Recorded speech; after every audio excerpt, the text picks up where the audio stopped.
Your SC1 exams will be approaching. So today I will tell a small story. ಮೂವರು ವ್ಯಾಪಾರಿಗಳಿರ್ತಾರೆ. ಆ ಮೂವರು ವ್ಯಾಪಾರಿಗಳು ದಿನನಿತ್ಯ ಒಂದು ಊರಿನಿಂದ ಇನ್ನೊಂದು ಊರಿಗೆ, ಇನ್ನೊಂದು ಊರಿನಿಂದ ಮತ್ತೊಂದು ಊರಿಗೆ, ಮತ್ತೊಂದು ಊರಿನಿಂದ ಮತ್ತೊಂದು ಊರಿಗೆ, ಹೀಗೆ ಊರಿಂದ ಊರಿಗೆ ವ್ಯಾಪಾರ ಮಾಡ್ತಾ ಅವರ ಜೀವನವನ್ನು ಸಾಗಿಸ್ತಾ ಇರ್ತಾರ. ಹೀಗೆ ವ್ಯಾಪಾರ ಮಾಡಿ ಬಂದ ಹಣದಲ್ಲಿ ಅವರ ಒಂದು ದಿನನಿತ್ಯದ ಸಂಸಾರವನ್ನು ತೂಗಿಸ್ತಾ ಇರ್ತಾರ. ಅವರ ಹೀಗೆ ಒಂದು ದಿವಸ ಒಂದು ಊರಿನಿಂದ ವ್ಯಾಪಾರ ಮುಗಿಸಿಕೊಂಡು ಸಾಯಂಕಾಲದ ಹೊತ್ತಿಗೆ ತಮ್ಮ ಊರಿಗೆ ಮರಳ್ತಾ ಇರ್ತಾರ. ತಮ್ಮ ವ್ಯಾಪಾರವನ್ನು ಯಾವ ರೀತಿ ಮಾಡ್ತಾ ಇರ್ತಾರಪ್ಪ ಅಂತಂದ್ರೆ, ಕುದುರೆ ಮೇಲೆ ಹತ್ತಿಕೊಂಡು ವಾಪಸ್ ಮರಳಿ ಮನೆಗೆ ಬರ್ತಿರ್ತಾರ.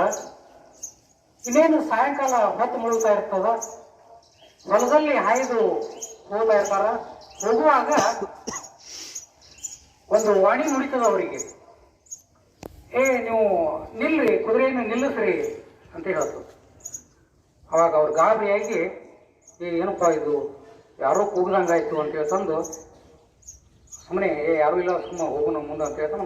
ಮತ್ತೆ ಮುಂದೆ ಹೋಗ್ತಾ ಇರ್ತಾರ. ಮತ್ತೆ ನುಡಿತದ, ನಿಲ್ರಿ, ನೀವು ಮುಂದೆ ಹೋಗ್ಬೇಡ್ರಿ, ಏನೋ ಐತಿದು ಅಂತ ಹೇಳ್ತಂದು ಗಾಬರಿಯಾಗಿ ನಿಲ್ಲಿಸ್ತಾರ ಕುದುರೆ.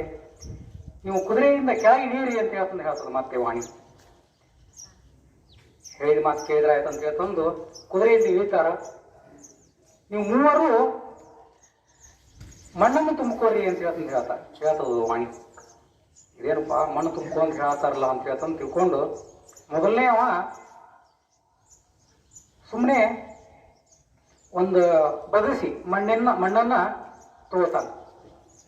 ಎರಡನೇ ಅವ ಸುಮ್ಮನೆ ಒಂದು ಮುಷ್ಟಿಯ ಮಣ್ಣನ್ನ ತಗೋತಾನ.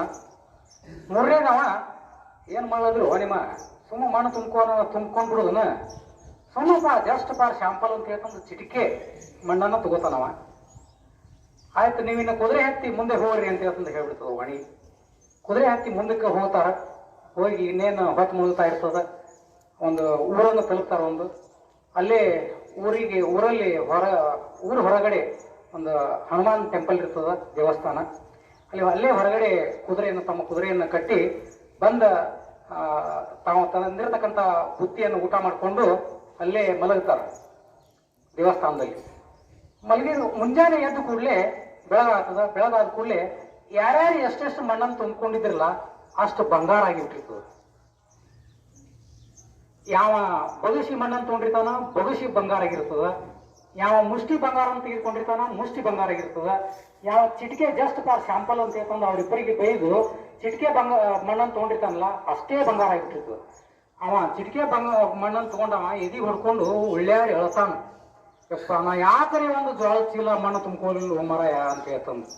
ಅಲ್ಲೇ ಒಬ್ಬ ಸಾಧು ಇರ್ತಾನ ಮೂಲೆಯಲ್ಲಿ. ಅವ ಹೇಳ್ತಾನ, ನೋಡಪ್ಪ ತಮ್ಮ, ಅಳಬೇಡ, ಯಾವ್ಯಾವ ಟೈಮ್ದಲ್ಲಿ ಏನೇನು ತಗೋಬೇಕು ಅದನ್ನು ಪಡ್ಕೊಂಡ್ರೆ ಅದು ಒಳ್ಳೇದಾಕೈತಿ.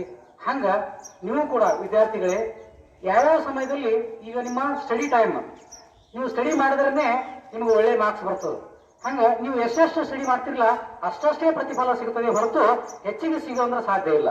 ಅದಕ್ಕೆ ಎಲ್ಲರೂ ಅತಿ ಹೆಚ್ಚಿನ ರೀತಿಯಲ್ಲಿ ಅಭ್ಯಾಸ ಮಾಡಿ ಹೆಚ್ಚಿನ ರೀತಿಯಲ್ಲಿ ಮಾರ್ಕ್ಸ್ ತಗೊಳ್ಳಿ ಅಂತ ಹೇಳ್ತೀನಿ. Thank you.